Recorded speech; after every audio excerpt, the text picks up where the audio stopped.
everybody. So today we're going to be talking about theme and central idea. So today is the 14th of April, and 7th grade you're going to be doing page 16 in your packet, and 8th grade you're going to be doing page 13, and that's just what page we're starting on. In the next part I'll show you what page we're finishing on. So we're going to be talking about theme versus central idea. 8th grade you're going to be focusing on theme, and 7th grade you're going to be focusing on central idea, but they're really similar, so I want you guys to understand the differences between the two. So starting with theme most often is related to fiction, but it can be related to nonfiction too. And then central idea is most frequently related to nonfiction, but it can be fiction as well. But most often it's fiction, and then central idea is nonfiction. So theme is a moral, a message, or something that you learn about life from what you're reading. So theme can be applied to all of people's lives, not just in the story. So this is something that you learn, like a moral or a value that you learn, and you can apply to become a better person or to learn something about how life works. Okay, so central idea is the idea that summarizes the point of an article or a text, and it's specific to the text or story and probably can't apply to your life directly or anyone's life directly. So central idea is just what is actually happening in the text. So you are basically summarizing in like 1 or 2 sentences what happened in the text. It's just the most important, like a just summary of what actually happened. Theme is what can you learn from that text? Not what actually happened in the text, but what did you learn from what happened in the text? So what did you learn from the central idea? So the example that we can look at is the Lion King. So the theme of Lion King would be that everyone must eventually leave their childhood behind to deal with adult responsibilities. Does that say anything about lions? No, because the theme is not relevant to whether or not we're talking about lions. The theme is just talking about what can we learn from the storyline. So what lesson can we take into our own lives? So we could learn that everyone must eventually leave their childhood behind to deal with adult responsibilities. Now, the central idea would be a young lion grows up to defeat his uncle and is able to reclaim the kingdom. That's the most important thing that happened in the story. That is what the whole story led up to, was him growing up and then defeating Uncle Scar and reclaiming the kingdom. That is what the central idea is, because it's what actually happened in the story. Theme isn't what happened in the story, it's what you learned from what happened in the story. The central idea, like I said, can most often be stated in 1 sentence, just like the theme. So these are really only 1, maybe 2 sentence answers. So again, 8th grade, we're going to be talking about theme and identifying theme. 7th grade, we're going to talk about identifying central idea, but it's important that you understand the difference between the two because they're really, really similar. So again, theme is talking about what we learned from the story. What lesson can we take away? Okay? Then central idea is what actually happened in the story. Theme is not what happened in the story, it's what we learn from what happened. Central idea is what actually happened. So now we're going to take a look at our packets. Again, page 16 for 7th grade, page 13 for 8th grade, and once we do the second part, I'll tell you guys where we're going to stop. Okay? So let's take a look at that right now. Okay, 8th grade, so again, we are focusing in on determining theme. So we're starting on page 13 in our packet. So this first page is just a little bit of help and information, just like the rest of the sheets we've done so far have given us. So we're just going to look at this really quickly and go through this. So, it says, you may read fiction for pleasure or entertainment, but did you know that most stories also provide lessons about life? These lessons are expressed through themes or messages at the heart of what the author writes. Even your childhood stories have themes. For example, the story Pinocchio may have taught you the important lesson about honesty.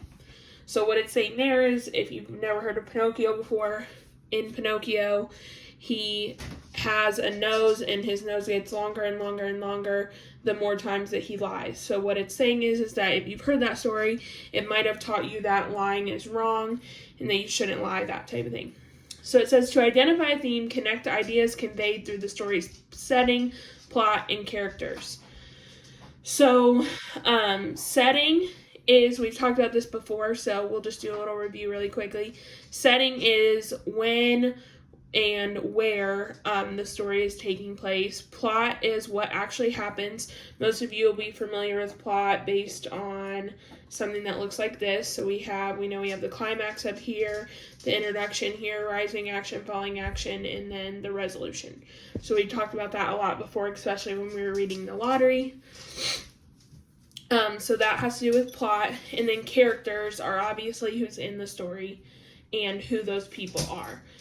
So it says, study the image and caption below, think about the message being conveyed. So we see two people running, and they're holding something between them, and one of them is blindfolded, right? So it says, a blind runner and his guide approached the finish line during a Paralympic event in Malaysia.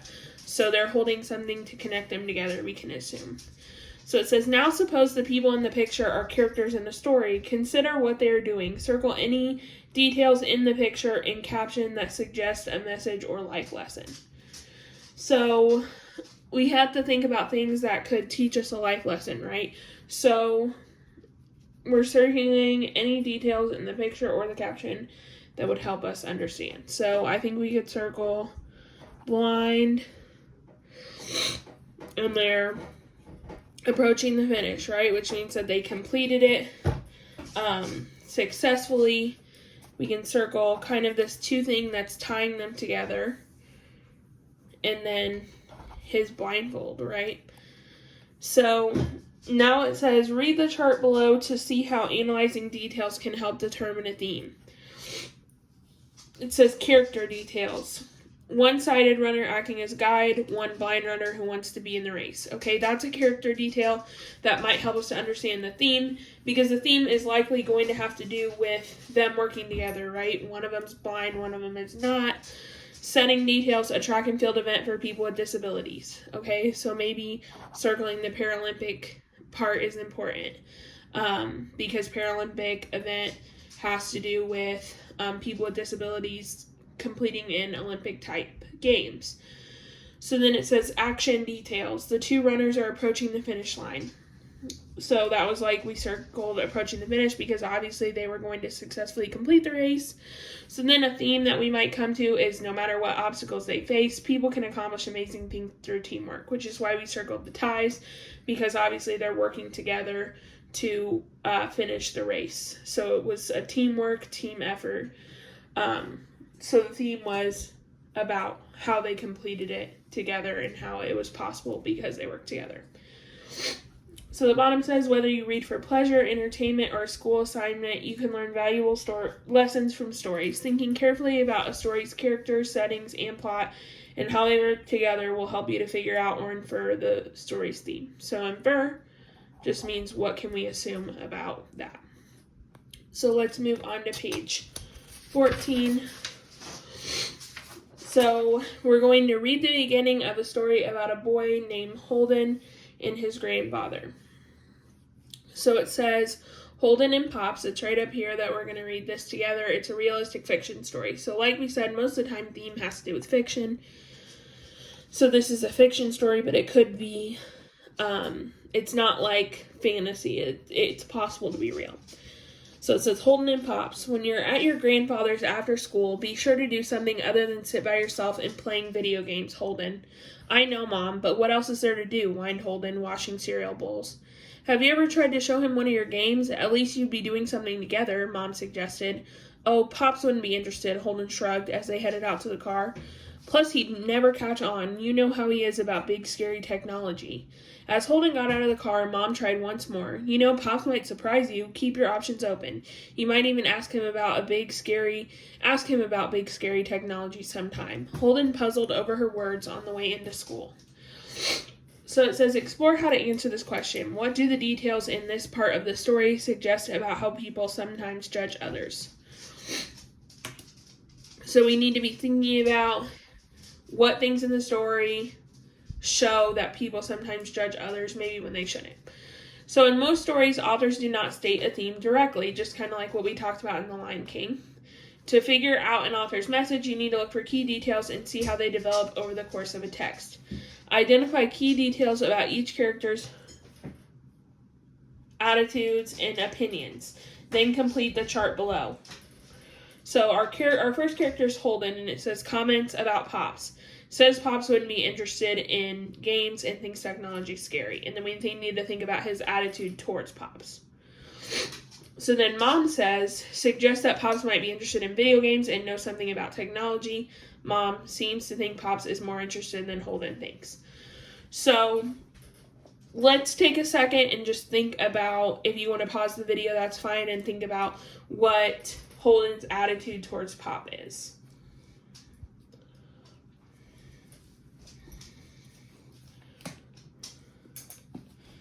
Okay, so now that you've had a minute to think about it, if we look back up here, Holden keeps saying that there's nothing else to do. Oh, Pops wouldn't be interested. Holden shrugged as they headed out to the car. Plus, he'd never catch on. You know how he is about big, scary technology. So, his attitude towards Pops is that he thinks he wouldn't like the games.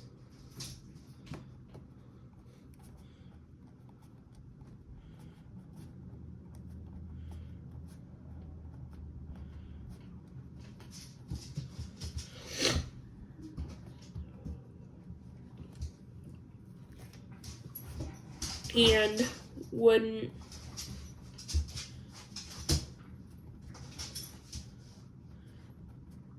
understand.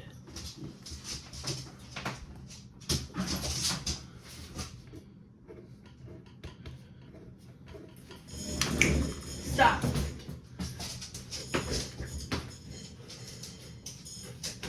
Sit. No. Go lay down.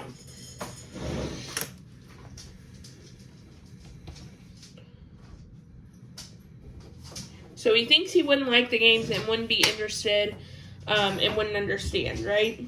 So now at the bottom it says, with a partner, read aloud and act out the story's beginning paragraphs, then take turns explaining a theme or lesson that the author may be starting to develop in this part of the story.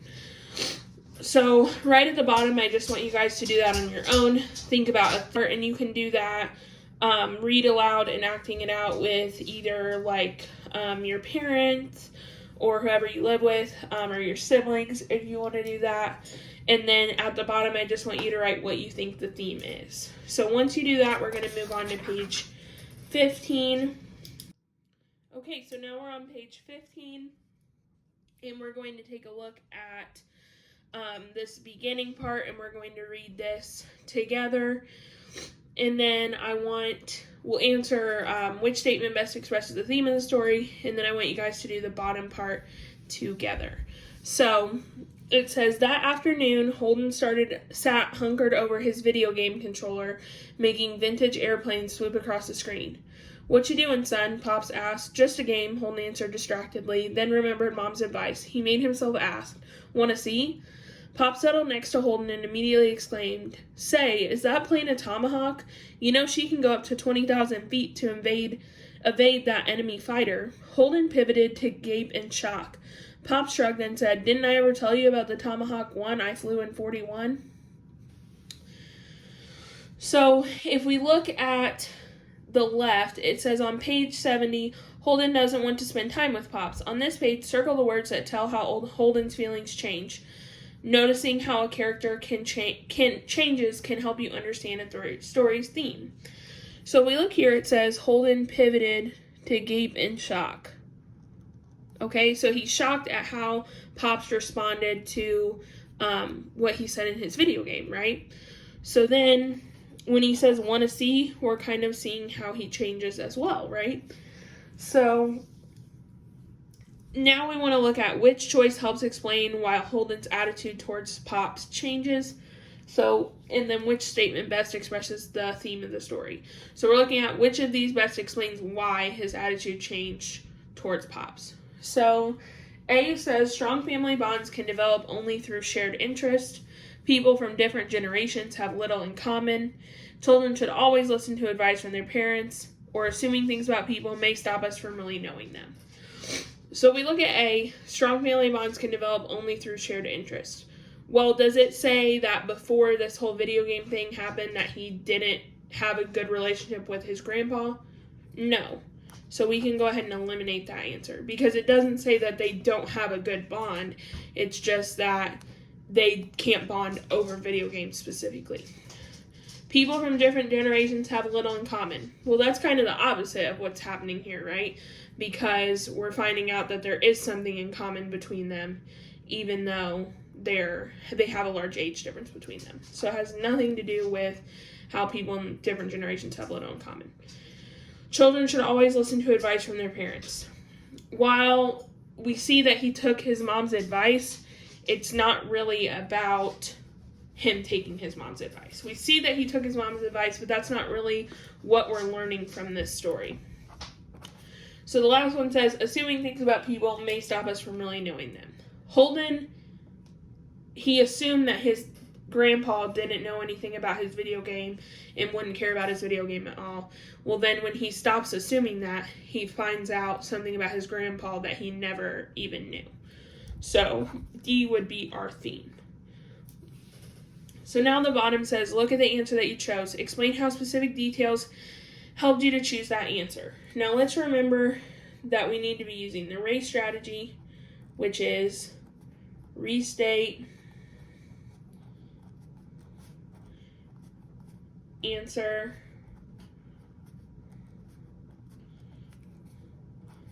cite,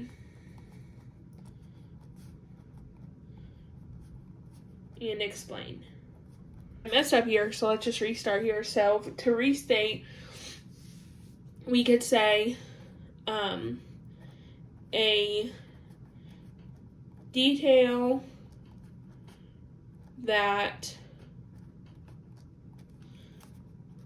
led me to choose this theme was, and then we're going to look back at those things that we circled, right? So we want to answer the question. So we would say, let's look at where Holden pivoted to Gabe in shock. Pop shrugged and said, didn't I ever tell you about the Tomahawk I flew in 41? So we could say, a detail that led me to choose this theme was when Pops told Holden about him flying a Tomahawk in 1941 after playing games with him.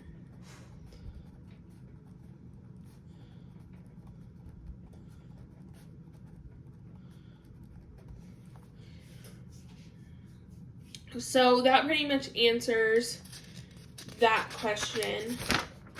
So now we're going to move on to reading this story. So this story is going to go on for one page. And then on this page here, you guys are going to answer these questions on your own.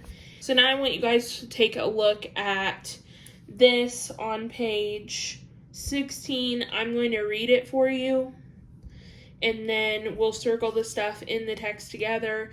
And then there's going to be some questions on page 17 that you guys are going to answer on your own. And then we'll move on to page 18 on Wednesday. So let's read through this really quickly. It's called One Word of Advice by Charles Mills. On the left-hand side here, it says, being aware of a character's feelings and how they change may help me figure out the theme of the story, so I'm going to underline words at the beginning and end that reveal Angie's feelings. So what they have done here for you is they've underlined things that indicate how Angie, which is going to be our character, feels. So then let's take a look at our close reading. Sorry, I didn't realize that was off. Close reading question. So it says, like many characters, Angie changes from the beginning to the end of the story. Circle text at the end of the story that reveals how she's different. And then look at the text that you've underlined and circled. Draw an X next to the point in the story where it's clear Angie has changed. So, again, we're going to circle the text at the end of the story that reveals how she's different, and then draw an X next to the point in the story where we notice that she's changed. So, it says, Angie was worn out preparing for the school career fair, which was her brainchild and her responsibility. She'd spent hours researching companies, contacting executives, and making sure that the school had the technological capability to handle state-of-the-art presentations. With 3 days to go, she whisked into the media center and greeted her friend with, Kareem, I've been multitasking like crazy and I still can't imagine how I'll get everything done. Kareem leaned over and said, delegate. Plenty of friends have offered their help and you need to take them up on it. Angie winced and clutched her clipboard more tightly. Deep down, she was certain that she was the only person who could get everything right. But Kareem grabbed Angie's clipboard from her and flipped through the pages. So, what seems most overwhelming to you? Angie groaned and sighed. Then she responded, I'm not really sure how to evaluate the server's capabilities or the sound system's amplitude, and I don't know when I'm going to put together the introductory video. Kareem nodded, pulled a few pages out of the stack, and penciled names on each other. Then he handed them to Angie and said, I know people, now delegate. On the day of the fair, Angie looked as if she were having the time of her life when Kareem saw her.